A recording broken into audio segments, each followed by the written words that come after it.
welcome to another installment of Coffee, Tea, and Meat. And today, while drinking my coffee and not doing anything else because there's a lot to talk about, we're going to chat with Maer. Maer is our newest employee. I think a lot of you have met her at this point in the store. Maer is an artiste. She knits, she felts, she makes dolls, she crochets, she paints, she does photography. So we're going to have a nice, fun conversation, and we're all going to get to know Maer. So hi, Maer.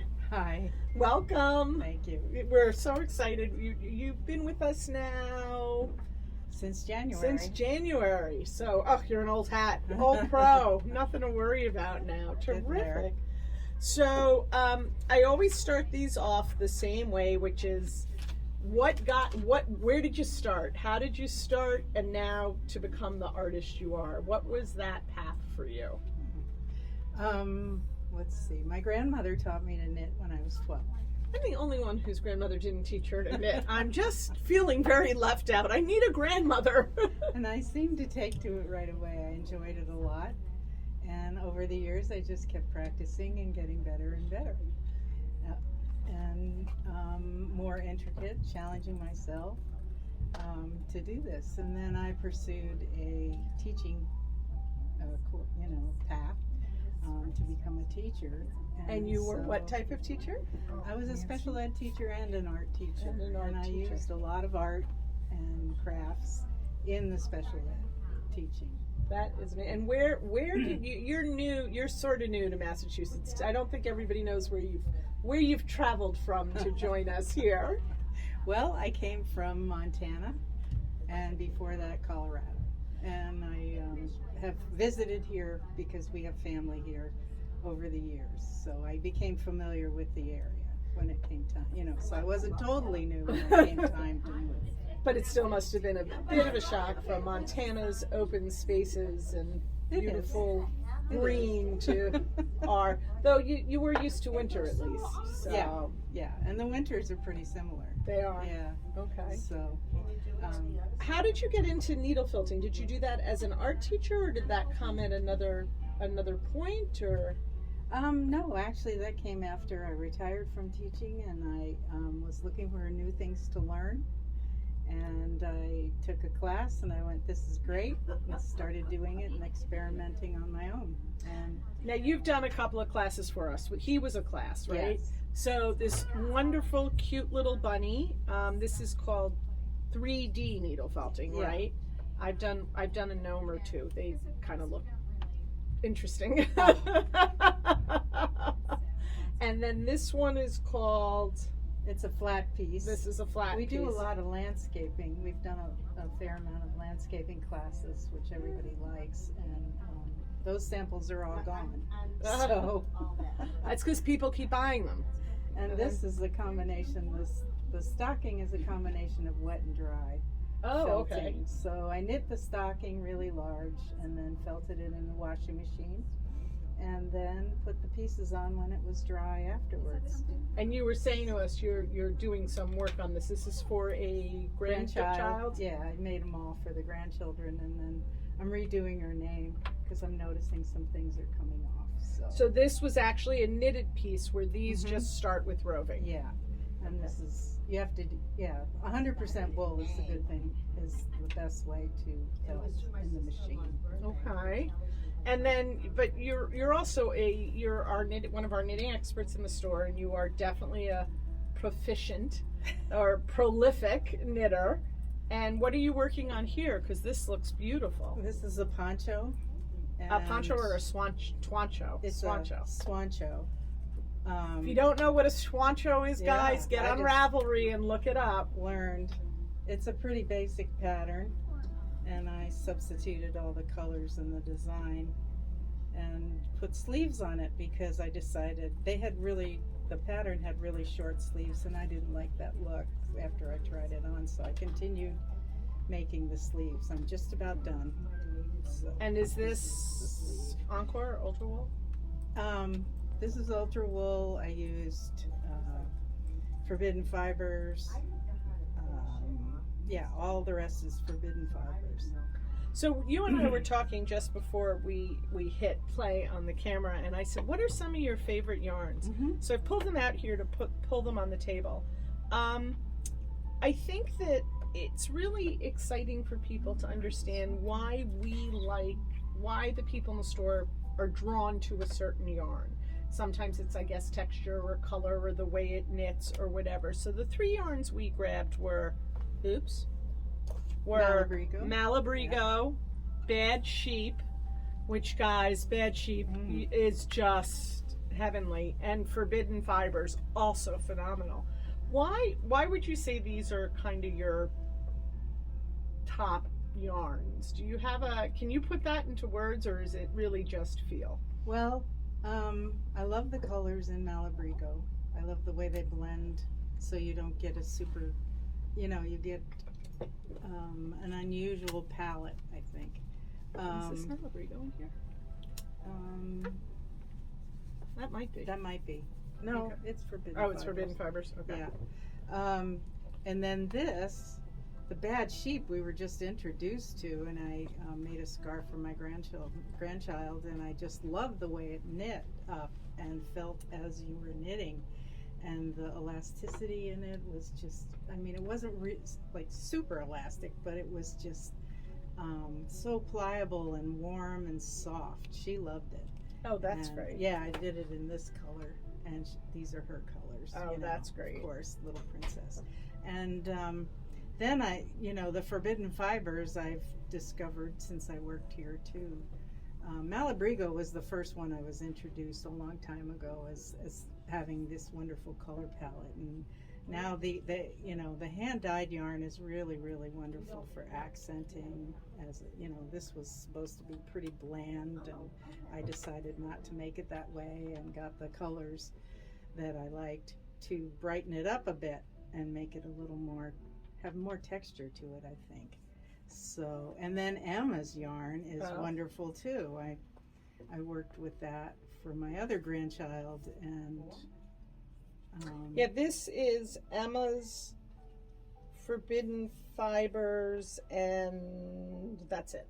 Or maybe Periwinkle, I'm not sure. I love the shaping and the color, and the way it works up. It stays so soft, and next to your skin it feels wonderful. So I've been having fun. So you've been having fun since you've been here exploring our yarns. All right. So do you have a favorite project? Do you have a favorite craft? Do any of these hold or pull on you a little more than another? Well, I think the favorite thing that I have is doing something that makes me learn something. Oh, excellent. So I like to challenge myself. I had never done super intense color switchings, and color work here, and these are old and well worn, and I happen to like fingerless mitts, and I'm not sure why, but this was really fun, and I thought pretty successful for a first attempt a long time ago. And now I just love it. I love doing it, and I'm not afraid of it. There was a couple errors in the pattern, and I was able to plow through them and figure out, and that's the kind of thing that I think I like to do. The things that challenge you a bit. Yeah. And you also teach, I don't know if everybody knows that you're teaching, well, currently you're covering some knitting classes for us, but you're teaching needle felting for us. Yes. And those are usually Tuesday nights, if I'm correct? Yes, Tuesday night. And they're project by project? Yeah. They're a workshop. We get something, we made the rabbit in one night. All of our projects we make in one night. If somebody doesn't finish, they get they get what they need to take home and do it usually. Okay. If they have needles and supplies. So what would you actually said something that I thought, you said it was a mistake in the pattern, but it really made me think. What would you tell a new felter, a new painter, a new photographer, a new knitter, a new crocheter about mistakes? What would your advice be? Because people, we always do this when we do these coffee, tea, and meets, is a lot of our people panic. It's a mistake. And I think it's really important. You've seen it. You've seen people come in. Yeah. And some mistakes are mistakes that have to be fixed. Yeah. But some mistakes are simple solutions. Simple solutions or design choices. Oh, so, yeah. you know, what would you say to someone coming in sort of in that, oh my God, I've ruined my piece, I've made a mistake? Yeah. Usually the first thing is to calm them down and say, we'll look at it, you know, we'll figure this out. Because you always can. I mean, you can figure out a solution that works. Right. And I've made many mistakes. I've done things over again. In fact, this piece I started, I went according to the pattern size, and I did my gauge, and I was okay, and then I got done, and it was way too big. And I redid it. You know, I ripped it all out and started over again. See, guys, everybody rips out. Yeah. Yeah.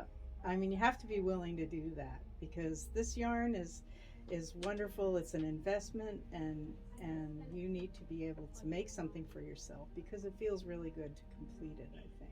And when someone comes in with a mistake, you know, usually they're just, a lot of times I hear, oh, I'm a terrible knitter, and they're not. They show me a beautiful, you know, beautiful work, and they're learning, and they've made a mistake that's fairly simple, and we fix it, you know. And so don't be afraid of your mistakes. yeah. And don't throw your yarn out. No, don't get rid of your project.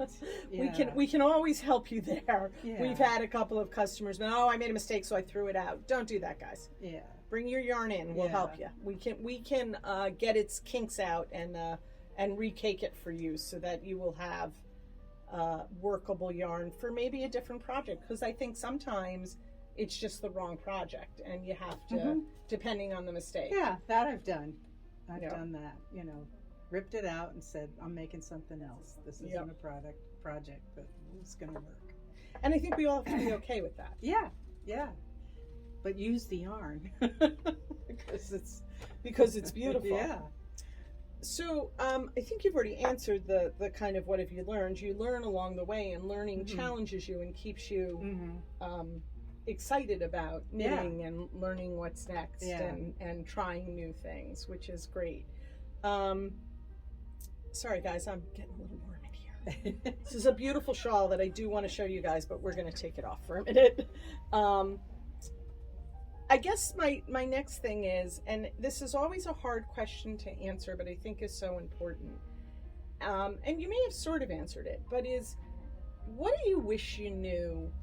What do you know now that you would tell a new artist, someone coming in who picks up needle felting for the first time, or wants to make a doll, or, you know, just wants to do something, and I think we all have, I mean, you know me, I just jump in the middle. I'm like, well, you know, what's the worst that happens? But I work in a yarn shop, so but what would you tell someone who was sort of just starting out and wanted to maybe perfect their craft, whatever their craft may be?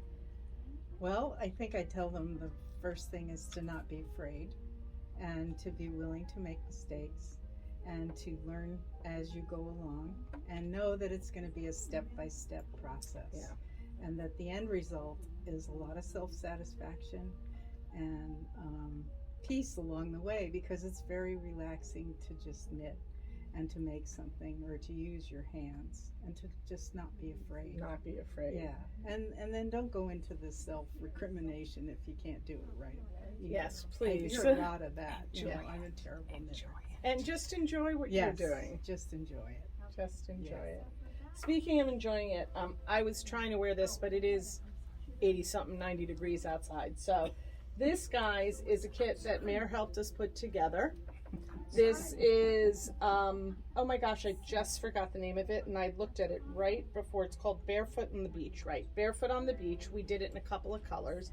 And this is, I think, and Maer, correct me, a great sort of place to start for someone who's only ever knit with one color yarn, because this is looks gorgeous, but really isn't hard.